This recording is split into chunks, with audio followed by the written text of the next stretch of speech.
Michael, when you hear the words free voice, free vibration, uh, what comes to mind when you think of freedom or the vibration, when you relate it to a vibration? What comes to mind? The first thing I always think of is flexibility. Flexibility is, for me, the primary condition of the instrument that we want to always be keeping. When things are flexible, then it will be able to function freely. I think too often when we talk about freedom and that idea, too often it results in collapse or release and letting go, and which may sound funny because a lot of times we're told to let go, and that letting go is a positive. Like But floppy. it's a lot of times that's kind of what I'm saying. That's kind of what I'm trying to say, is that a lot of times it turns into floppiness, limpness, and there's no real energy in limp, where keeping a sense of flexible tautness, stretching is really kind of goes hand in hand with being flexible. It's athletic. That's basically what it all comes down to. It's being a musical instrument with our body is an athletic activity, and that's for me. That's what freedom really constitutes. Thank you.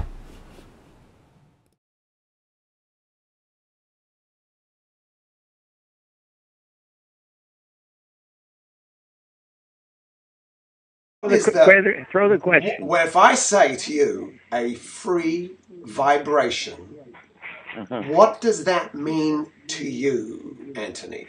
I think it means that its pulses in its vibratory pulse is not interrupted as you sing from vowel to vowel and section to section of the complete range. Would you say that your body is free and your emotions are free also?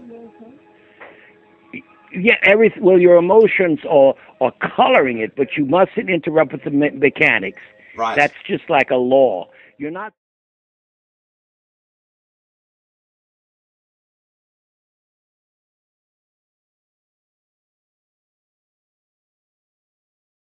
Uh, when we talk about a free vibration, what does that really mean to you, and how important is it to have a free vibration?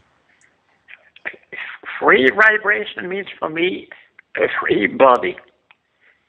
It means that your larynx is down and that you can do whatever you want with your voice.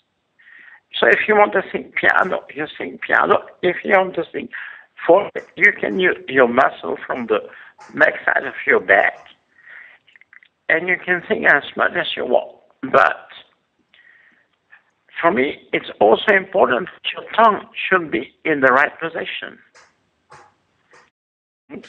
But a free vibration, well, it's different every day. I'll give you an example. If you feel fine with yourself, the vibration will come much more easier and sooner. If you have a little struggle with your wife or your girlfriend or boyfriend, whatever, then the vibration will not come because the body is more close. So the free vibration, it's from the full body. And that's very important. I mean, when you sing, it's because you want to give something to the people. If you sing for yourself, then you sing in your bathroom.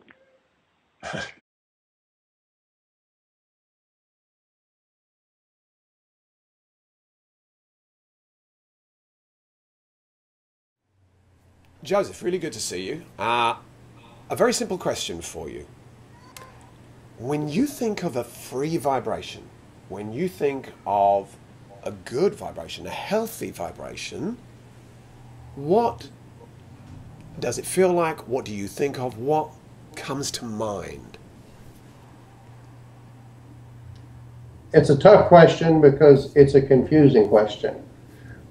If you ask me what is a free vibration, you cannot ask that question apart from what is the free vibrator. A vibration doesn't exist without a vibrator. So for the human voice, the vibrator is the larynx.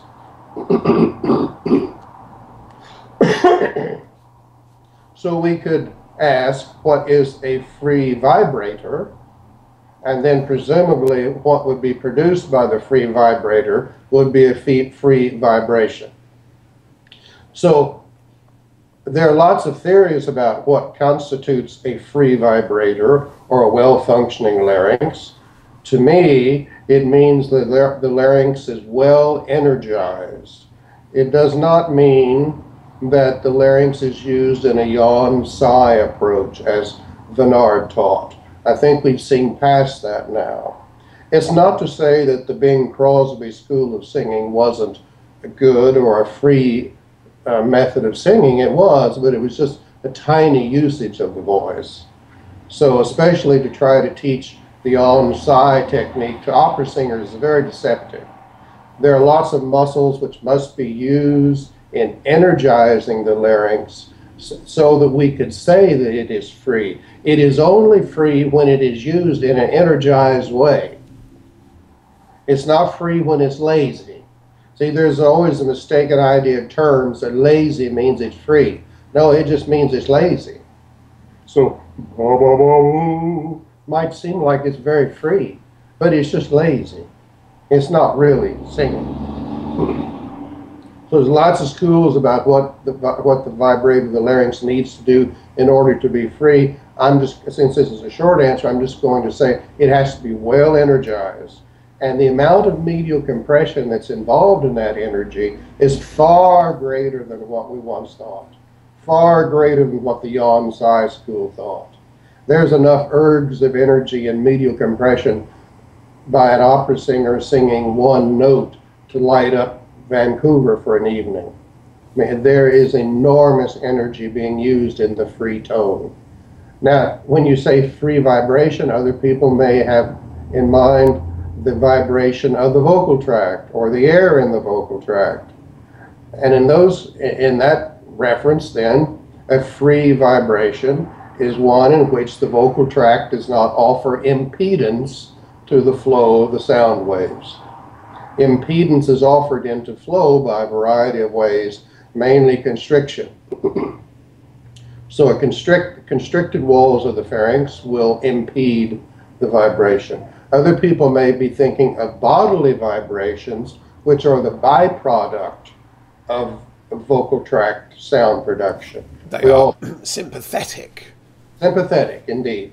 And we feel them in a variety of places, in the vocal tract, in the head, in a variety of places, and people get quite attached to those. But they are effects and not causes. And they also are quite deceptive because they feel big to us, but in actuality they're very small, and they offer nothing, they contribute nothing to the sound that comes out the mouth. So if you feel like you've got a gigantic vibration somewhere between the eyes or over the eyes, it doesn't mean that you should try to squiggle up your face to try to get more of that. That will just offer impedance into the sound. So bodily vibrations are free when they're not the product of any added constriction, and when they are the simple results of the vibrator being free, used energetically, and the vocal tract tone being free with the proper vocal tract shaping. That's my answer. Well, it's a jolly good one, sir. Fantastic. Thank you very much. You're welcome.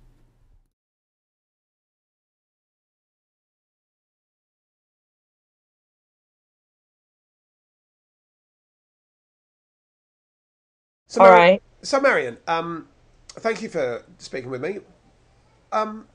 What do you feel is a free vibration? You have a new student or somebody walks into your room and they say, hey, look, make me sing. So what is this free vibration that I'm talking with the audience today about? Well, this free vibration, of course, to me will sound free. That is, the breath will be moving through the vocal cords in a very even stream produced by the singer. And therefore the throat will be what we call open and relaxed. To the singer, what I often find is true is that the singer is surprised when he does sing his first truly free tone or vibration, because for the first time perhaps in his life or her life, they may be doing the work of breathing with their midsection of their body and with their ribs, the muscles between their ribs and their abdomen. And as they are producing an even stream of air, they suddenly feel no strain whatsoever at the throat. It is as though there is no work going on at the throat.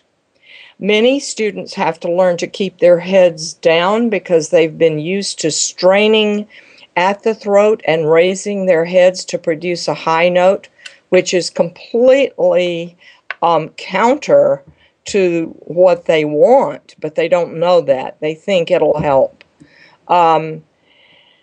And as they do strain at the throat and lift their heads, their larynxes, which are like that Adam's apple in your throat, will pop up in their throats, and they'll be screaming or making a very thin, screechy sound instead of the free vibration that they want. So I often teach students at first, those who are doing it the wrong way, how to do the work with the body, the midsection of the body and the abdominal muscles to control that stream of air.